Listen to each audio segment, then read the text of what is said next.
चलो, नमस्कार, career room पर आपका बहुत बहुत स्वागत है। क्लास 12 केमिस्ट्री चैप्टर नंबर 5 उप सहसंयोजी यौगिक कोऑर्डिनेशन कंपाउंड्स। इसके पहले हमने चैप्टर नंबर 8 एल्डिहाइड, कीटोन और कार्बोक्सिलिक एसिड पूरी तरह से खत्म कर लिया। वो अब एंड हो चुका है। ऑर्गेनिक हमारा लगभग खत्म हो गया। एक ही चैप्टर बस बचा है, नाइट्रोजन युक्त कार्बनिक यौगिक। अब उसको लास्ट में पढ़ेंगे सीधा। और इसमें भी एक ही चैप्टर बचा फिजिकल का, उप सहसंयोजी यौगिक। फिर पूरा सिलेबस ही खत्म है। कितना फास्ट, क्या अप्रैल से तो स्टार्ट हुआ है। ठीक, तो पूरा सिलेबस लगभग खत्म के कगार पर है। अब मैं प्रीवियस ईयर क्वेश्चंस और इंपॉर्टेंट क्वेश्चन लगातार उसमें प्रोवाइड कर दूंगा। चलो फिलहाल उप सहसंयोजी यौगिक पढ़ते हैं। उप सहसंयोजी यौगिक, देखो पहले उप सहसंयोजी के बारे में बताओ। उप सहसंयोजी किसे कहते हैं? ऐसा देखो, उप सहसंयोजी यौगिक यानी कि संकुल यौगिक ना। पिछले चैप्टर में मैं बता चुका था, संकुल यौगिक बनाते हैं संक्रमण तत्व। तो क्या होता है, जो एक सेंट्रल मेटल एटम है, केंद्रीय धातु परमाणु, वो चारों तरफ लिगेंड द्वारा उप सहसंयोजी बंध से घिरा होता है। जो एक सेंट्रल मेटल एटम है, वो चारों तरफ से लिगेंड द्वारा उप सहसंयोजी बंध से घिरा होता है, इसे कहते हैं उप सहसंयोजी यौगिक। अब यहां पर एक चीज नया मिला, लिगेंड और उप सहसंयोजी बंध। 11th क्लास में पढ़कर आए उप सहसंयोजी बंध किसको कहते हैं? हाँ तो किसको कहते हैं वही तो बताओ। वो तो मैं यौगिक बताया, उप सहसंयोजी यौगिक। मैं उप सहसंयोजी बंध पूछ रहा हूँ, यौगिक नहीं। गलत बात, वो सहसंयोजी बंध है। देखो मैं बोला उप सहसंयोजी, बोला तुम लोग जो बता रहे इलेक्ट्रॉन के साझेदारी, वो सहसंयोजी बंध है। दोनों में बहुत अंतर है। साझेदारी, त्याग करना और इलेक्ट्रॉन का पेयर, सब में बहुत अंतर है। एक एक चीज में याद रखना। सुनो ध्यान से, पहले अब मैं पहले बॉन्ड को बता रहा हूं, 11 का थोड़ा सा बेसिक बंद पढ़ रखे हो। रासायनिक बंध में चैप्टर नंबर 4 में रासायनिक बंध, केमिकल बॉन्डिंग था, याद है? केमिकल बॉन्ड चैप्टर 11वीं में चैप्टर नंबर 4 में, जहां पर अतिव्यापन, पाई, सिग्मा बॉन्ड, इन सब के बारे में पढ़े थे। देखो बॉन्ड कितने प्रकार का है? अरे 4 5 6 वाले हो। 3 प्रकार। पहला आयनिक बॉन्ड, दूसरा सह संयोजी, तीसरा उप सह संयोजी। उप सह संयोजी। अगर किसी के पास 11th का नोट्स अगर चना मुरा नहीं खाए हो बेच कर, तो रखे होंगे तो देखना एक बार, होगा। आयनिक बॉन्ड, सहसंयोजी बॉन्ड, उप सहसंयोजी बॉन्ड है। देखो आयनिक बॉन्ड में कैसे होगा। आयनिक बॉन्ड मतलब इलेक्ट्रॉन देता है एक, और एक इलेक्ट्रॉन ग्रहण करेगा। तो जो इलेक्ट्रॉन देगा वो बनता है धातु, और इलेक्ट्रॉन लेता है वो बनता है अधातु। नहीं लग रहा है ना? तो ये बनता है प्लस और ये कैसे, Na और Cl, NaCl। सोडियम एक ही इलेक्ट्रॉन रहता है, सोडियम के पास एक ही इलेक्ट्रॉन होता है। प्लस क्लोरीन के पास 1 2 3 4 5 6 7 इतना रहता है। अष्टक कंप्लीट होना चाहिए। जैसे सोडियम का बताओ परमाणु क्रमांक कितना? इतना धूंगा ना मैं। 2 8 और 1। क्लोरीन का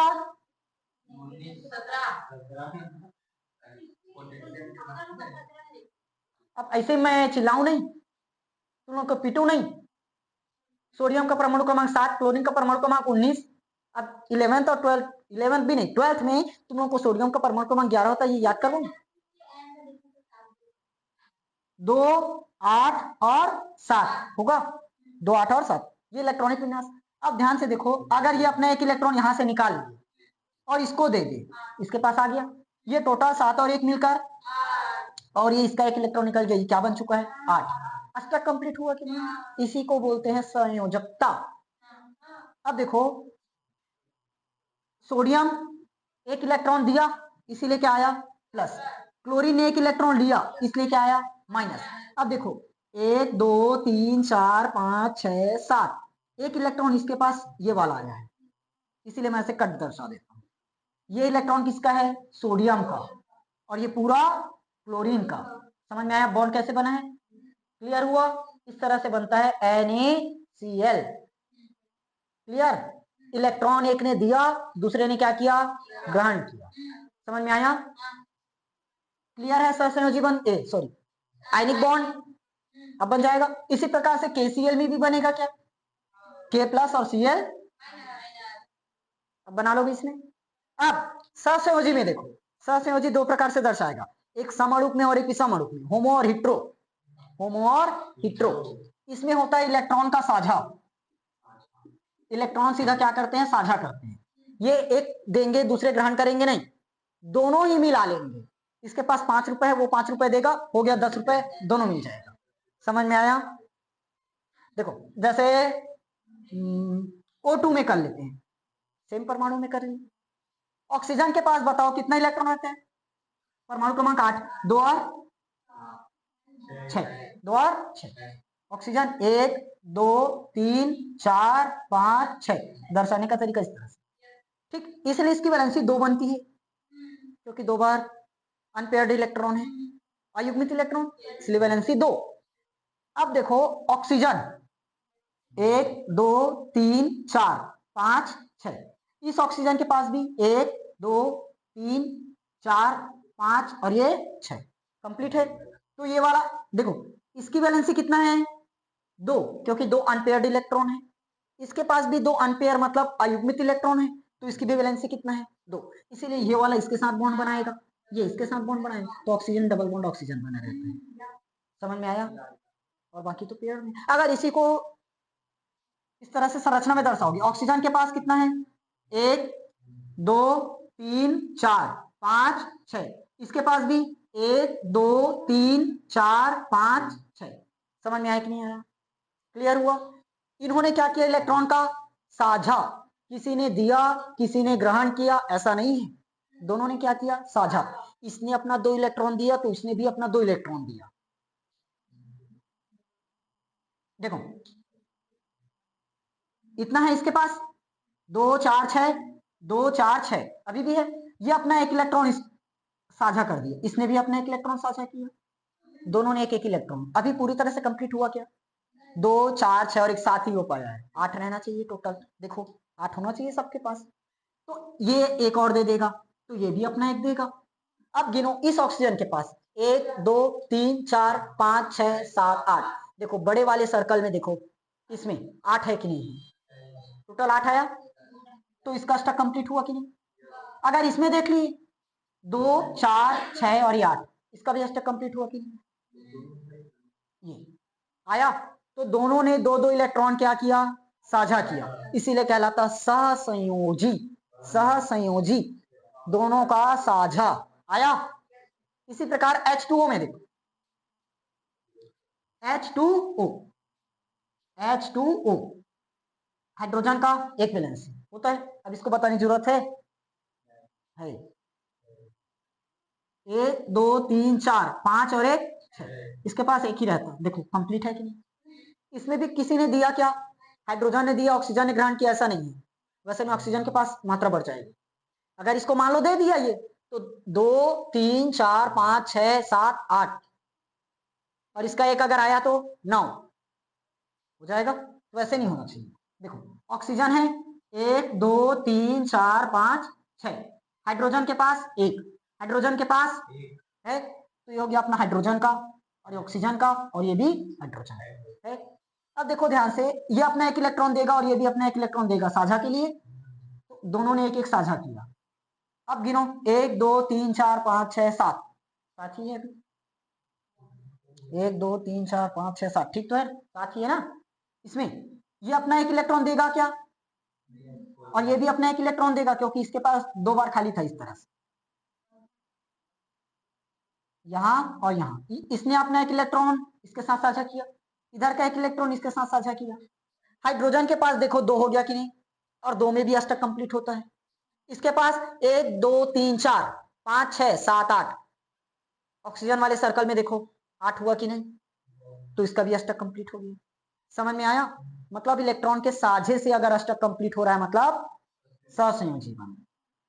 क्लियर। अब लास्ट जो हमारा चैप्टर का सार है उपसहसंयोजी बंध, इसको समझना।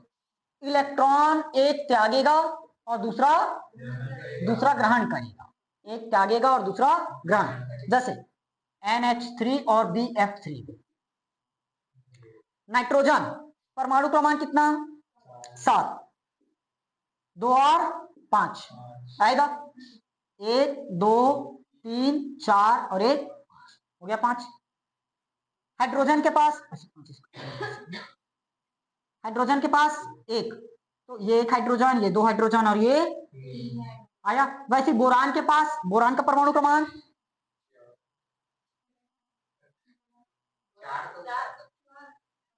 तो बेरिलियम का कितना है? लिथियम का? तुम लोगों का तो पढ़ाई एकदम अंधाधुन है सच में। सोचते भी होंगे वाकई इसमें ना, इस बार सोच रहे होंगे कि 7 8 तक परमाणु क्रमांक नहीं पता। ईमानदारी से बताओ, जब बोरान का परमाणु क्रमांक पूछा सब सोच में पड़ गए, 3 है कि 4 है कि 5 है। इधर से जवाब ही नहीं आ रहा है, नहीं पता। इधर से बोल रहे हो 4, फिर आ गया जवाब 3, लास्ट में जवाब आ रहा है कुछ भी नहीं है, तो अब 4 तो होगा ही।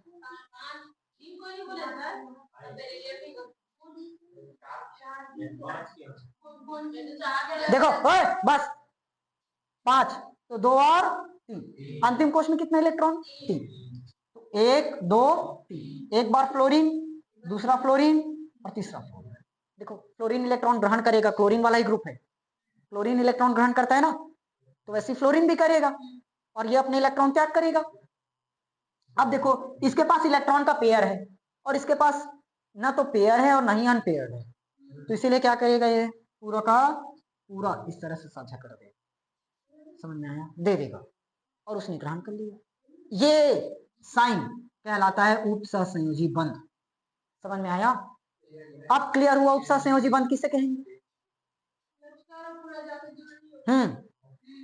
समझ में आया?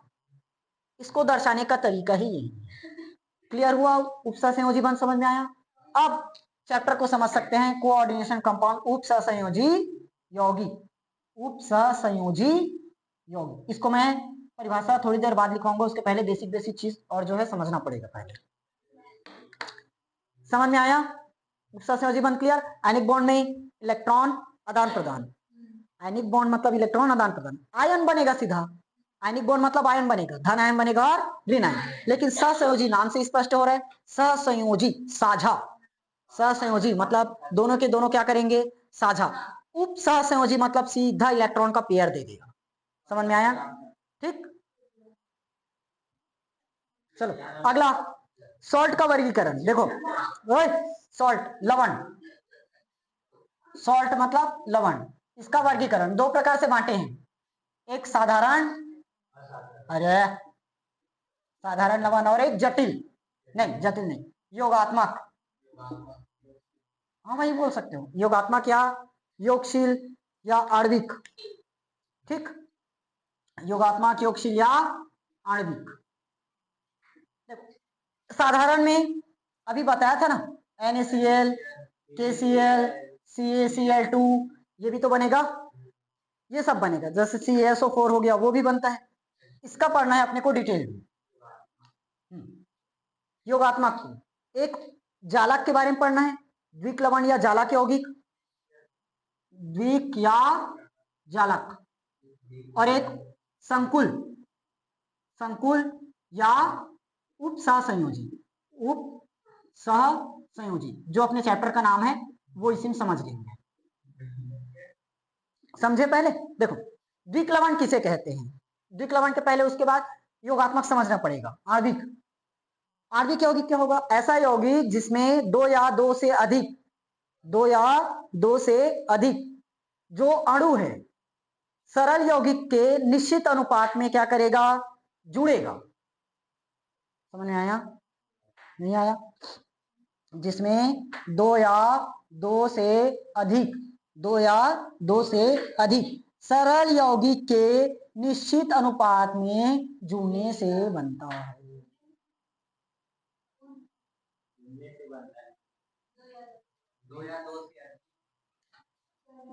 दो या दो से अधिक सरल यौगिकों के जुड़ने से बनता है। अब समझ में आया? योगशील या आणविक, समझ में आया? ये किसका है?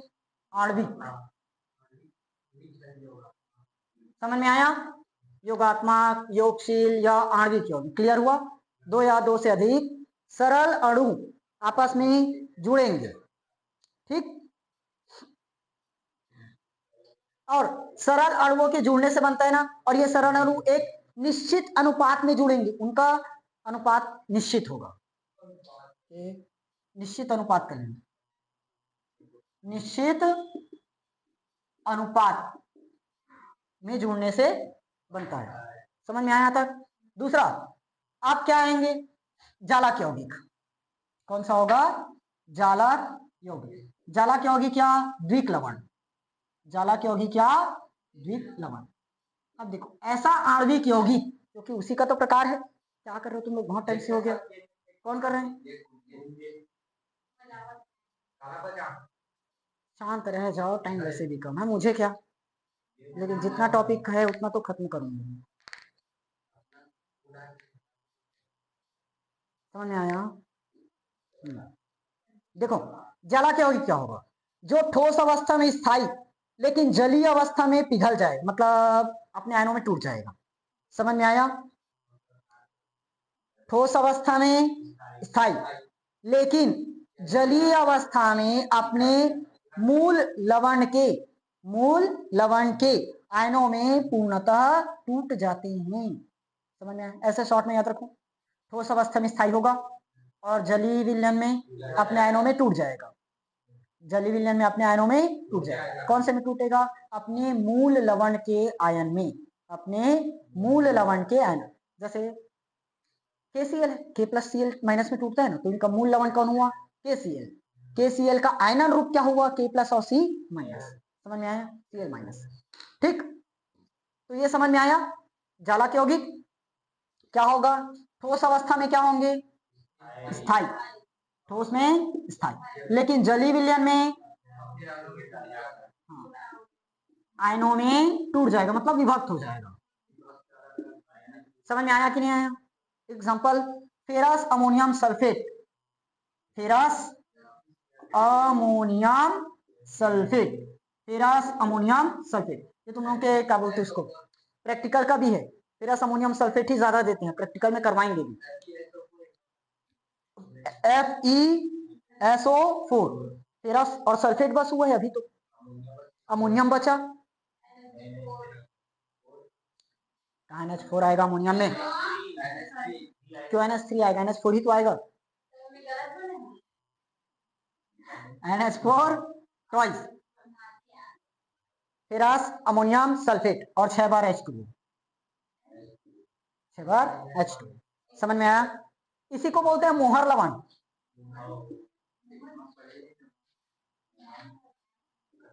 इलेवेंथ में मैं तो प्रैक्टिकल इसमें करवाया था।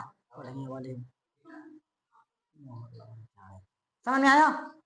Ferrous ammonium sulphate, FeSO4 NH4 twice 6H2O। समझ में आया? अब देखो ये किस में है?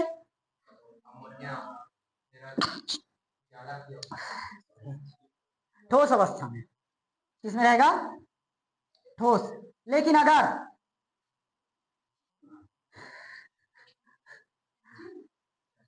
नहीं यार,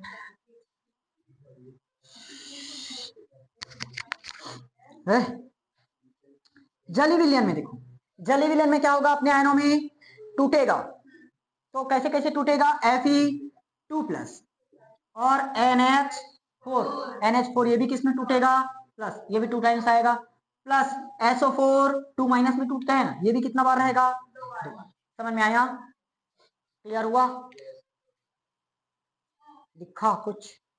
देखो, जालक यौगिक जो सिर्फ ठोस अवस्था में स्थायी होंगे लेकिन जलीय विलयन में अपने आयनों में टूट जाएंगे, होगा अपने मूल लवण के आयनों में टूटेगा।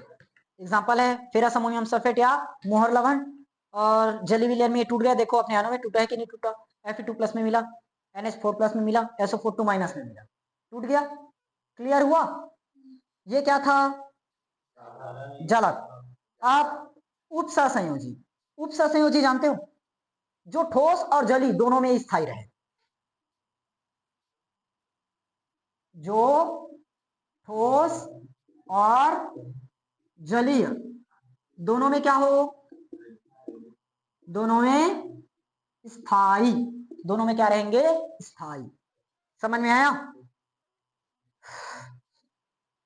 ठोस में और जली में दोनों में ही स्थायी रहेंगे, अपने आयनों में ही नहीं टूटेंगे। समझ में आया? अब इसका परिभाषा एक प्रकार से और जानते हैं, इसको मैं चैप्टर 7 में भी लिखवाया था एक बार, 7 बोलता हूँ, सॉरी 4 में, डी ब्लॉक में। वे यौगिक जिनमें एक सेंट्रल मेटल एटम से चारों ओर से लिगेंड उपसहसंयोजी बंध से घिरा होता है या जुड़ा होता है, वे आणविक यौगिक, वे आणविक यौगिक, या वे यौगिक लिख लो सीधा, वे यौगिक जिनमें सेंट्रल मेटल एटम, केंद्रीय धातु परमाणु, केंद्रीय धातु परमाणु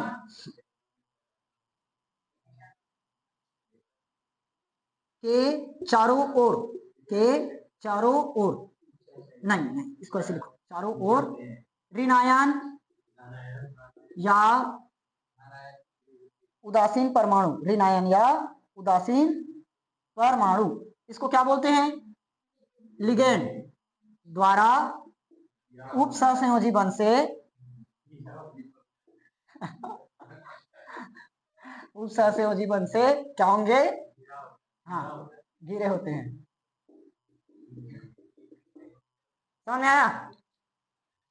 ऐसा यौगिक जिसमें एक सेंट्रल मेटल एटम चारों ओर लिगेंड से, मतलब ऋणायन या उदासीन परमाणु से क्या हो? उपसहसंयोजी बंध से घिरा हो। समझ में आया?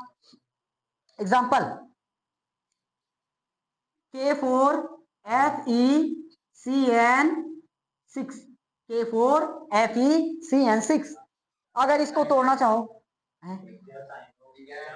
अरे अपने आयनों में टूटता है क्या? इसमें नहीं टूटेगा, ये दोनों का दोनों कैसे है? स्थायी। लेकिन पोटेशियम तो अलग है, ये सिर्फ उपसहसंयोजी यौगिक पूरे को मिलाकर बता रहे हैं, संकुल आयन तो अलग बनेगा। जैसे K4+ में टूटेगा और FeCN6 ये क्या बनाएगा? 4 टाइम्स माइनस बनाएगा। तो इसको बोले, ये अगर पूरा चीज देखें तो ये क्या है? संकुल यौगिक। लेकिन अगर इसको बस देखें तो ये क्या है? संकुल आयन। आयन आयन दोनों में अंतर याद रखना, संकुल यौगिक और संकुल आयन। कैसे? पूरे को मिलाकर अगर देखें तो संकुल यौगिक हुआ, लेकिन ये आयन के रूप में टूटा है ना, तो ये क्या है? संकुल आयन। और ये संकुल यौगिक। तो संकुल आयन की परिभाषा क्या बनेगा? सेम है, यही परिभाषा संकुल आयन में लिखोगे। लेकिन इस बार क्या कर देंगे? सिर्फ एक चीज नया, आवेशित मूलक, क्योंकि आयन मतलब प्लस चार्ज, माइनस चार्ज या उदासीन, सबको बताना पड़ेगा। आयन है, परिभाषा क्या बताया? ये संकुल यौगिक है, और इसको क्या बोल रहे हैं? संकुल आयन। इसीलिए यहां क्या बताना पड़ेगा? वे मूलावेशित, वे आवेशित मूलक, वे आवेशित मूलक जिनमें, उसके बाद बाकी सेम टू सेम लिख लोगे। समझ में आया कि नहीं आया? क्लियर हुआ पूरा चीज? अच्छा, अब देखो संकुल है, ये ऋणायन मिला कि धनायन? ऋणायन। क्यों? क्योंकि हमने K4FeCN6 लिया। हर बार ऋणायन ही मिलेगा क्या? कुछ धनायन भी होंगे, कुछ उदासीन भी होंगे, और कुछ ऋणायन भी होंगे। समझ में आया? तो संकुल आयन कितने प्रकार का? 3, धनायन संकुल, ऋणायन संकुल, उदासीन संकुल। समझ में आया? धनायन संकुल, ऋणायन संकुल और उदासीन संकुल। उदासीन में ये आ जाएगा अपना NiCO 4 टाइम्स। इस पर कोई चार्ज है क्या? चार्ज नहीं है, मतलब 0। इसी को ले लो, अच्छा यहाँ FeCN6, इस पर क्या चार्ज है? 4 टाइम्स माइनस। तो ये कैसा है? ऋणायन संकुल। ये कैसे है? उदासीन संकुल। ये कैसा है? उदासीन। इसी में अगर मैं ये ले लूं CO और NH4 टॉइस और इस पर ले लेता हूं 3 टाइम्स प्लस। अब क्या हो जाएगा, धन आयन संकुल। समझ में आया? इसको H2 6 ये एकदम जो जो एग्जाम्पल एकदम ज्यादा उपयोग होगा ना मैं उनको लिखवा दिया हूं। क्लियर हुआ? समझ में आया कि नहीं आया? वे यौगिक जिनमें सेंट्रल मेटल आयन के चारों ओर ऋण आयन या उदासीन परमाणु, जिसको लिगेंड बोलते हैं, उपसहसंयोजी बंध से घिरा हो, उसको क्या बोलेंगे? उपसहसंयोजी यौगिक। उपसहसंयोजी यौगिक ये ठोस अवस्था और जलीय अवस्था दोनों में क्या होंगे? स्थायी होंगे। लेकिन संकुल आयन अलग होगा। संकुल आयन वे आवेशित मूलक, वे आवेशित मूलक, आवेशित मूलक, उसके बाद परिभाषा सेम। 3 प्रकार, धन, ऋण, उदासीन। समझ में आया? धन, ऋण, उदासीन। अब मुझे ये बताओ, मैं कुछ पूछ रहा हूं, जितना अभी तक समझाया उसी के बेस पर। सेंट्रल मेटल आयन तो समझ में आ गया, इसको मैं खैर बाद में बताऊंगा कि इसमें सेंट्रल मेटल कौन है, लिगेंड कौन है, समन्वय संख्या कौन है, इन सब चीजों को। अभी ये बताओ, जो सिर्फ ठोस अवस्था में पाया जाए वो द्विक्लवण है कि उपसहसंयोजी? द्विक्लवण। और जो दोनों अवस्था में पाया जाए वो? सिर्फ ठोस अवस्था में स्थायी कौन होगा? और दोनों में ही स्थायी कौन होगा? अब बताओ, द्विक्लवण अपनी पहचान खो देंगे कि नहीं? द्विक्लवण अपनी पहचान खोते हैं कि नहीं? द्विक्लवण अपनी पहचान खो देंगे। द्विक्लवण अपनी पहचान खो देते हैं, देखो खत्म। लेकिन वो स्थायी है तो अपनी पहचान खो पाएगा क्या? समझ में आया? एग्जाम्पल में लिख देंगे मोहर लवण और उसका K4 एफिशिएंसी NaCl4 जो भी लिखना है।